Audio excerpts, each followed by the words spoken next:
So I'll bring Mike from Digital River up to the stage, Director of Global Product Strategy. If you're from Minnesota or if you're ever shopped at a store or been in retail at all, you've probably heard of Digital River. I first heard of them when they helped companies be able to go international and do the translation and all the funky little stuff that needs to happen to make it work. They've done that for thousands of companies around the globe. And full transparency, I own Digital River stock. Make your own choices, of course, but I think they're in a great place. I'm excited to bring Mike to the stage. Thank you. Thank you. Yeah, so thanks for the introduction. I think something that really resonated with me when Andy was talking earlier is about his trends was specifically around the smart shopping cart, near and dear to my heart. A little bit about me. My background comes from SuperValue, and so about 8 years ago, we actually implemented that concept in a store in Boise, Idaho, where we had RFID tags on the items, mapped that back to a saved account, and then would just push the cart through an IBM Halo, and it would just auto debit the card. So, and why I also bring that up and how that ties in now is, I'm not a technologist. I'm a business person. One of the things that I do is I look out and I talk to organizations such as yourselves and try to find ways to make the interaction easier. So we're going to talk about this specifically. I wanted to title this the cloudy Billy thingy, but essentially, what we run into is that right now everybody's got the cloudiest cloud out there, and the cloudiest cloud is the cloudiest cloud. I mean, essentially all we're talking about is different ways to get infrastructure, make your business process simple. So we're gonna, what I want to show you is essentially a perspective from some of our customers, what we see out in the marketplace, and these perspectives, just for some background, are going to be from application providers, software providers, and also hosting, etc. So hopefully we'll be able to give you some tidbits to take back to your office, some things to think about. But essentially, we make the really complex simple. So this is my 10-second commercial. So Digital River, what we do is international commerce, but we do everything below the water. So essentially, organizations come to us to simplify their e-commerce international needs. Essentially, we do leverage cloud-based technologies, but we also leverage on-premise technologies. And many of you know that in the field that we're making that shift. And we're doing that because of the sheer volume, because we have to have the ability to burst, because we host our clients' stores. Now, invariably, we are making the shift to API-based commerce. However, you're going to see some ways that we're starting to, or some things that we start seeing out in the marketplace. So, getting past. So, we got chops, we got cred. Here's our customer slide. Now, let's get into the meat. Now, the thing that I love. So, awkwardfamilyphotos.com. Go there. It is ripe. You can use these things anywhere. But the reason why I chose this image is because, honestly, everybody's happy. Everybody's out there looking. They're taking that great photo, but behind them, stuff's blowing up, right? So the market, yeah, it's getting hot, and arguably it's big, arguably it's small. We all have our own perspectives. But the simple fact is that organizations right now, they're trying to figure this out.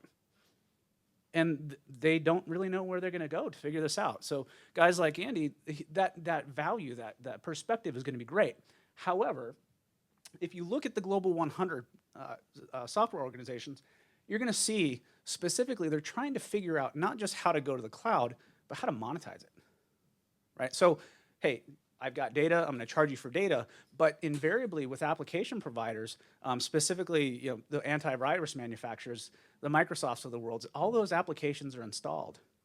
So it blows up their revenue model, right? So we can see how big this is, right? But you've got 57% of those organizations of the global top 100, they have some sort of subscriptions and recurring revenue, right? But what they do is that they look at that as, at some points, at 50% of their revenue. So what we see from Digital River in terms of how you're going to monetize that recurring billing instance and how you're going to make this into a business process that's repeatable and supportable, we see that at about $54 billion marketplace. And invariably, this is my opinion. These are my calculations based upon industry analysts. So, they can be prone to late night errors because I do a lot of work late in the evening. So, but what does that mean? So what am I seeing out when I go and I talk to folks like my counterparts in the sales organizations and when we're talking about RFPs? Quite simply is that organizations, they're trying to get to a point where there's parity between what we use and what we spend. Very, very simple statement. But how that's shifting and how the monetization models are going to be changing are really going to be important because it comes to simplified users. It comes to getting to a point where we have the ability to understand the new cost of risk models. And I think what we found is that there are a lot of organizations out there that are going to tell you how they migrated, how they started bursting out, and how they got to a point where they're building these hybrid models. But I think what you're going to find is you're going to find that the hybrid models are going to carry a lot of weight because of that cost of risk. You know, additionally, we want to get down to a point to where we understand the governance and security. I think this is really going to be the most common obstacle to overcome. And then finally, get to a point where we understand the new revenue and accounting. I think that's going to be the biggest. Revelation over the next few years is how are organizations going to make themselves get out of the way of themselves. So, what does this do for product strategy? So, those of you who are principal architects who are out in the market and you're looking at ways to, and quite frankly, navel gazing to try to figure out how you're going to get to a point where you can get on this bandwagon, you have to think about your product strategy first, right? How is, all the way down to the development of my application, how is that going to be affected by how we want to monetize it?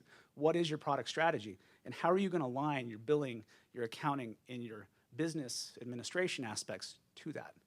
So, you know, what I'm seeing is that obviously these models are in transition.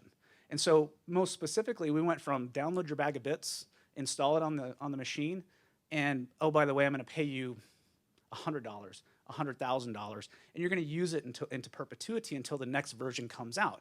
Meanwhile, you've got people in the background, you know, tapping away at the ones and zeros, trying to get to a point where they can get the next release out. And if the next release doesn't come out, push it back by a month. And then you can get to the point where you reaccrue your revenue, right? But we start mixing in these different types of models, intra-term billing, and I think a good example here is Adobe with their Creative Cloud. You know, organizations spend hundreds of thousands of dollars a year to allow applications and desktop use, and what it used to be was, let's write a $180,000 check or a $200,000 check, and then let's wait until CS6 comes out. But they've announced that they're going to stop shipping the box product. And why that's important is because they are getting to a point where they're matching what their users use and what their users spend. And that's getting all the way down into the cost center and accounting aspects, right? So taking that mindset, they also had to look at what it's going to do to their revenue streams, right? So in January, they would always go and say, let's try to pre-renew people so we can get that big revenue hit before the fourth quarter earnings pop out. Well, now they're saying, we're going to have the user commit.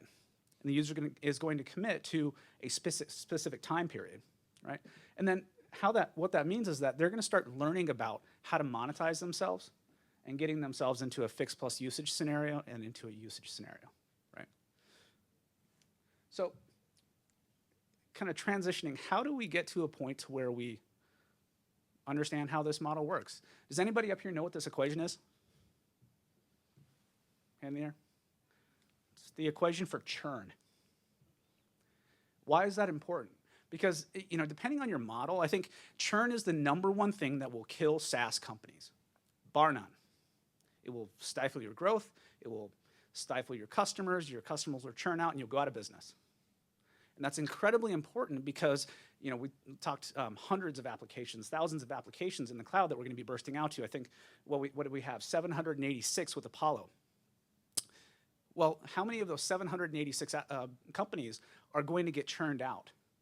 So as you're looking at this, as you're moving yourselves to this, as you're starting to create products to bill out, think about your churn metrics because it will be the thing that kills you, right? So how do you manage that? You have to manage that with a subscriber lifecycle. You have to think about this in new terms. It's not just B2B anymore, it's the consumerization of B2B. Think about the Carlson Group. Think about Target. Think about all of those retail stores that have loyalty programs, and think about the communications and the customer communication lifecycle that they employ. We need to apply the same thing to this, right? And so when we talk about this subscriber lifecycle management, we've got to get to a point where we understand all the way down to not just what our chief architect, what our database administrators, all the way down into our Scrum teams. So they're spinning up virtual environments so we can get to a point that they can start iterating against a particular application during their Scrum process, right? And in those agile sprints. So giving visibility into that is incredibly key. And that's one of the things that we've been focusing on at Digital River, is giving visibility down into the organization, but also having the ability to provide some sort of simplified user management. So my prognostication, while I thought it was brilliant, it's actually not, because I feel kind of dumb, because everybody said the same thing, right? So we get to a point to where we say, you know, how are we going to monetize this? We're going to do fixed. We're going to do fixed plus usage. We're going to do fixed term. But we're also going to start seeing a lot of contract mechanisms that are reevaluating themselves. And I think this is very apparent in terms of how EMC and VMware are working together. Specifically because organizations are incredibly risk averse. And so what we're seeing out in the marketplace is that, to Cliff's presentation, is this hybrid approach, right? But I want to take that one step further, and I want to be able to consumerize it. Take UHG, for example. They're not going to go out to the public cloud. But they want all the capabilities of that public cloud. They want the agility. They want all of these particular benefits, but they want none of the risk, right? So what my prognostication is that we're going to see rollaway stacks that come on site, and you're going to rent them. That becomes your on-prem, because you own that. You own that data, but you don't own the equipment.